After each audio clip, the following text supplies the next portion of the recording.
Good morning, you guys. It's your boy Bill Mahari here, representing Mahari Nation Sports Podcast. Much love to the entire LDBC and the basketball community. If you want more basketball content, tune into the Basketball Conversations every Friday night, 9 p.m. Central Time. This is where we discuss basketball-related topics, news, debates, and everything else in the world of basketball. If you're new to the channel, make sure to hit the subscribe button, hit the bell icon to get all the latest notifications when I start dropping videos and live streams. All right.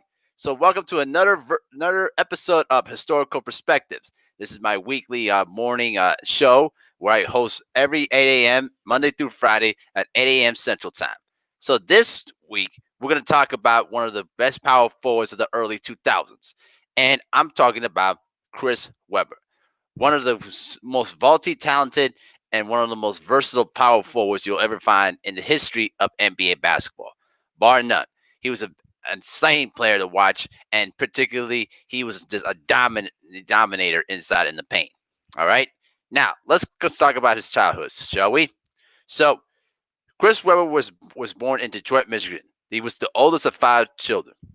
His father Maurice was a plant foreman for General Motors, and he often worked double shifts. And his mother Doris taught special needs children in the Detroit school systems. Although he was reared from a tough lower middle class Detroit neighborhood with few positive economics and social opportunities, Weber basically benefited from a close knitted family with supportive parents who kept a close eye on him. The surprising thing is, Weber did not play much basketball until the summer before entering the sixth grade. His father encouraged him to take up a sport because his son was already exceptionally tall for his age. Joining a summer basketball program with little idea how to play basketball, Weber almost quit because kids often teased him for his awkwardness. But encouraged by his father to toughen it out, Weber was helped by a local coach who recognized his potential and spent hours working with him to improve his play, which paid huge dividends for him. And despite his initial protest, his parents enrolled him as a freshman at the Detroit Country Day School, located in upper middle class suburb in Birmingham and also in Michigan. During his time at that school, he led them to three state championships, averaged 28 points per game and 13 rebounds per game, and in 1991 was named Michigan's Mr. Basketball and National High School Player of the Year.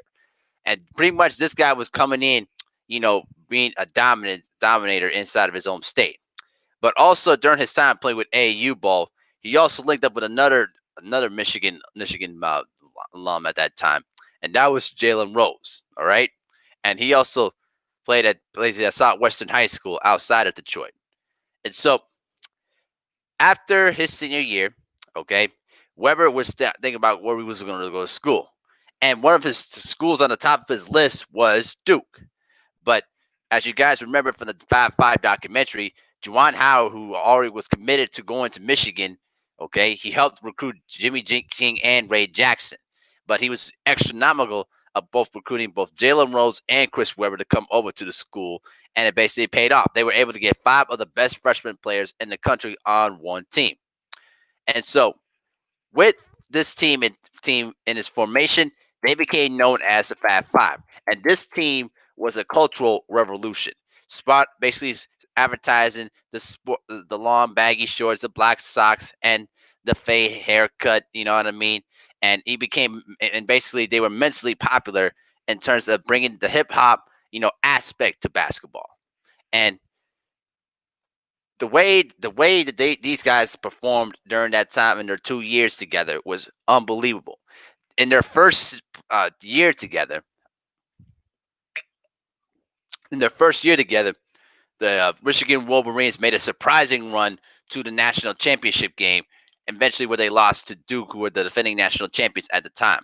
But by that time, they were basically five freshmen that were playing together, that basically started playing together midway through that 92 season. They got hot, and they read that hot streak all the way to the championship game. By their sophomore season, it began to change. They came in as favorites to basically go out there and win it all. You know what I mean? And they backed it up big time. And they made it all the way back to the national championship game. And they were only down by 2 points with about 11 seconds remaining, in which Weber unfamously made the biggest mistake of his basketball life. When Weber brought up the ball up the court, okay, He almost traveled with the ball, but the referee who was standing behind the play never called him for a travel. Okay, and basically Weber brought the ball up the court towards the Michigan bench, in which North Carolina was getting ready to trap him. And as he was moving his pivot foot, he called the timeout. The bad part was Michigan had no timeouts remaining. Therefore, the timeout was granted, but as a consequence, Michigan was granted a technical foul in which North Carolina had two free throws and the ball. And basically, they made their two free throws, and it was pretty much over after that. North Carolina went on to win the national championship, and the Michigan team lost to the title game for the second straight season. And because of that play, unfortunately, it took a long time for Chris Webber to recover from that play, but he was able to recover it in stride. But unfortunately, the week after that championship game, Chris Webber declared for the NBA draft, and he was pretty much a first team All American, a finalist for the John Wooden Award, and the Naismith College Player of the Year. The bad news is because of the Michigan Wolverines basketball scandal that took place in the early 2000s, unfortunately, all the records, their wins, and their Final Four appearances were basically wiped away from school history. And unfortunately, Chris Webber was at the center of that scandal because he received over $200,000 from a local booster while playing at Michigan, and was enforced and Borsby was charged of perjury, of basically lying to the federal grand jury, and was banned from having any affiliation with the Michigan program until 2013. But despite that ban, Weber did attend the 2013 championship game between Michigan and Louisville, but unfortunately, he was estranged from his Fab Five brothers, most particularly with Jalen Rose. Now, all you guys know that Jalen Rose has never has always taken the opportunity to keep running his mouth about everything, and I kind of see Weber's kind of perspective on things because Jalen Rose spits out a lot of stuff that just should not be spat out to the media, and he does, and Rose uses the media a lot to illustrate his point. So that just is what it is. But I'm not here to discuss that. But the point is, you see how hypocritical that is of how the NCAA would ban a school for basically paying uh, of athlete money when they were desperately in need, but basically were bypassing the other schools. Now I'm glad that a lot of the states are taking the task to this because this rule that they've gotten away with for so many decades is beyond ridiculous. But to continue the topic at hand here, so Weber was picked as the number one overall pick in the 1993 NBA draft by the Orlando Magic. Okay, but then he was immediately traded to the Golden State Warriors for the draft rights of Penny Hardaway and three future first round picks. In his first season with the Golden State Warriors, he averaged 17.5 points per game and grabbed 9.1 rebounds in winning Rookie of the Year and helped lead the Golden State Warriors back to the playoffs. All right. But unfortunately, it only lasted 1 year because Don Nelson, who always liked to play small ball lineups, wanted to make wanted to make Weber a center, and basically Nelson wanted to make Weber a primary post player, despite his superb passing ability and good ball handling skills for his size. You know what I mean? So during that '94 offseason, um, their differences between both Nelson and Weber were basically inconsiderable at that time. So the Warriors traded him to Washington for Ronnie Cycli. So during his let's say during his three seasons in I should say 4 seasons in Washington, he basically played we reunited with his teammate Juwan Howard, and he was only limited to 15 games in '96, but then he rebounded and had a great year in '97. He averaged 20.1 points per game and grabbed 10.3 rebounds per game in leading the Bullets back to the playoffs, and he was the first time All-Star that year. But unfortunately, the same personal problems that were happening at that time, which also includes some of it relating to some of his practice habits. All right, but he basically was traded to a team that he actually never wanted to originally play for, and that was the Sacramento Kings. So therefore, on May 14th of '98, Weber was traded to Sacramento for Mitch Richmond and Otis Thorpe. And despite the fact that Weber did not originally wanted to play in Sacramento, as they were being perennial losers for almost a decade. He actually had his best years in with the Sacramento Kings. And when Weber arrived, GM Jeff Petrie, who also was the GM for the Blazers at the time, did an excellent job constructing this team. They had drafted Peja Stojakovic, signed Vlade Divac, drafted Jason Williams, okay, and they hired Rick Adelman, who helped lead the Blazers to two finals appearances with the Blazers back in the early '90s, and they made it all the way to the 1999 playoffs and pushed the defending Western Conference champions at the time, the Utah Jazz, to 5 games and took them to overtime as well before ending up losing that series. But that foundation was set.